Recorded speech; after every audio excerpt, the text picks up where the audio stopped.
Yo, it's your boy TVO Tebogo Brandon Olifant, and thank you very much for tuning in to my channel. If you're new to this channel, make no mistake, before I can even say anything, I'm going to give you time to click that subscribe button.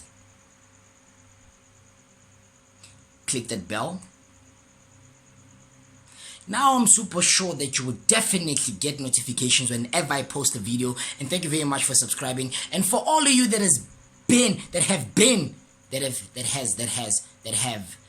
been loyal to this channel, thank you very much. You know I'm loyal, and you smart, you faithful. I appreciate that.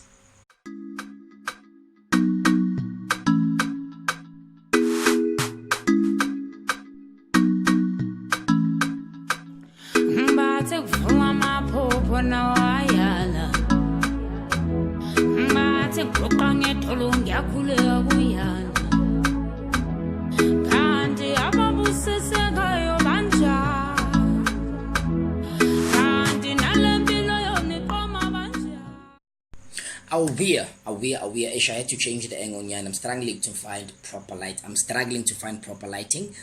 but it's cool. What matters is the content. Alright, okay, so today I decided to make a special video for specifically drama and musical theater students. So I was going to say performing arts students, but I know performing art is quite broad. But I know that drama and musical theater speaks to, I would say, probably half of it, if not 80% of performing art, you know, because there's music and whatnot.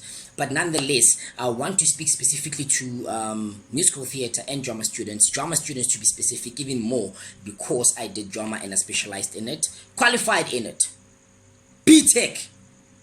Yeah, man. Okay, cool. So first things first, guys, whenever you in varsity, like now, so I'm talking to you guys, I'm hoping that I'm speaking to you guys as students. So now that you're in varsity, one thing that you should always know is that do not be comfortable.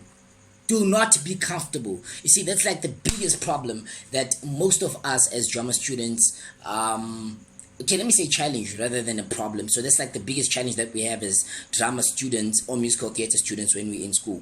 We become too comfortable. Why are we comfortable? Because there's NSFAS. And NSFAS is paying for our raise, paying for our monthly, our monthly, I almost say monthly salary. But it is a salary though, informally so. Yeah, so it's paying for our food allowance and stuff. It's paying for our thingy, residences. In res we have Wi-Fi.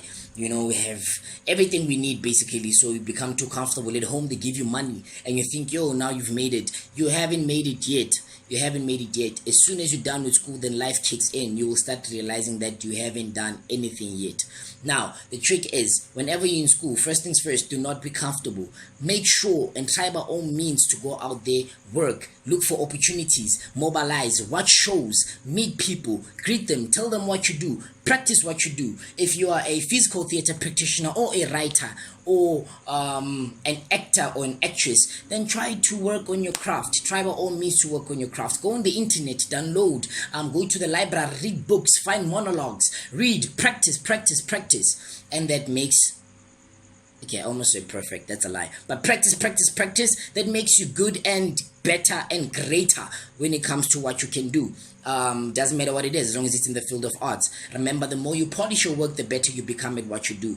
Just like any other career field out there, these people practice their craft or their job, whatever that they need to do on a daily basis, and hey, look at what they're doing. They're becoming good and good and good.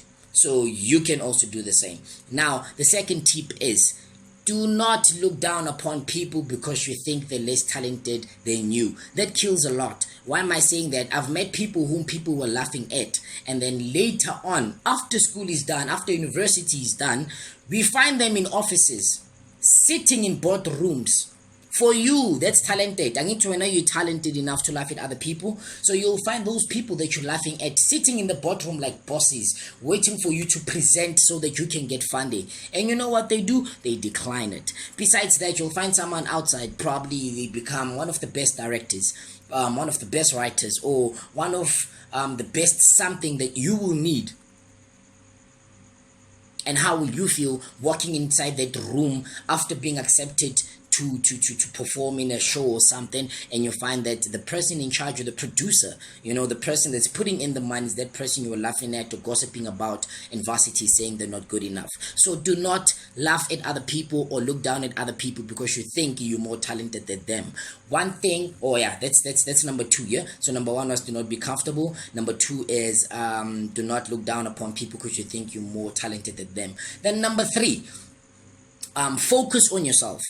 Focus on yourself and leave friends. Remember, each and every single one of you that's there at this point in time came there alone, and you had the drive to do what you are doing at this point in time. So you came there alone. You did not know Usipo or Umandla or whoever you think you are friends with right now. You did not know them. I'm not saying it's bad to make friends. No, it's not. But be careful of who you bring around your circle. Because the people that you bring around your circle are the people that will be determining a lot of things that you do. Because they will be the ones that are sharing your time. They will be the ones that are influencing how you think. So that's very much important to choose the friends when you're in varsity. All right? And then, guys, let's be realistic. I know a lot of us have that mentality of saying, as soon as I'm done with school, I want to get my own flat, I want to get my own car. That hardly happens. Why am I saying that? Let's say, for example, you're doing 3rd year now, or BTech, it's your last year, and you've been dreaming to say, after you're done with school, you're going to get your own car and a flat. Now, the question is, you're writing your exams. After writing your exams, you go home. Right? Because you're done, and school's and the school is closed. You go home. Now the question is, when will you go to your flat? Or with what are you going to pay for the flat? And where are you going to get the car? You see, and now once you stay at home, you stay November, December, January. So you think by January you will have enough money to afford a car and a flat?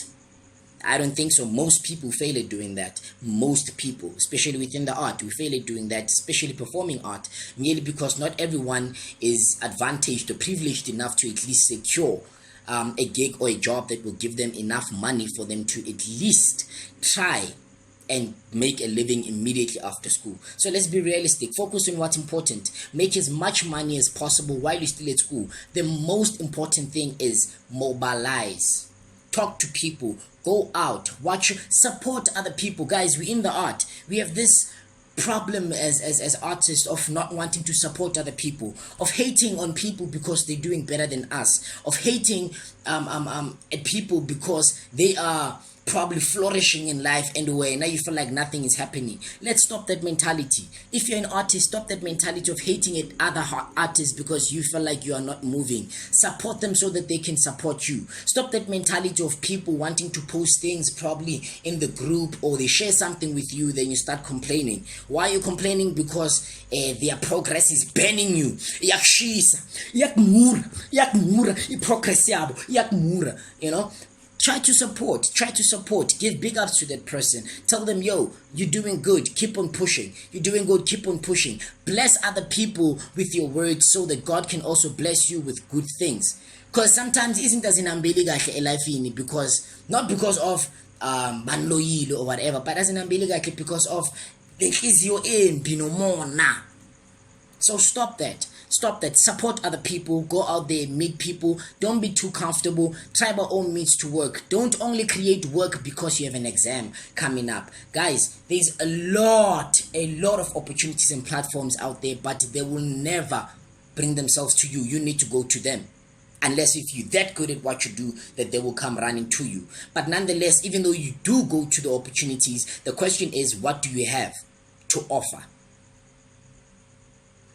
Now it goes back to what I'm trying to say, while you're at school, if you can gather up me 3 and do a theater piece or whatever group, a singing group, whatever that you can do, guys, do it so that by the time you are done with school, or while you're still at school, you're popular. By the time you're done, things are easy for you. You've made connections, you've performed in places, you know who to call, you know where to go for certain things, instead of just sitting and thinking where to from now. Then you finish your 3rd year, and you know deep inside that you don't want to go back to school, but because January is worrying you so much, then you start running back to school and you do your BTech.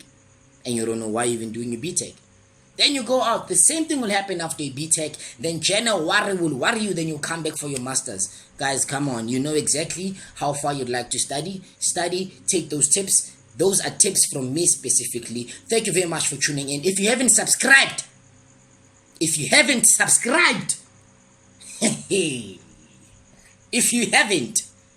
now chill.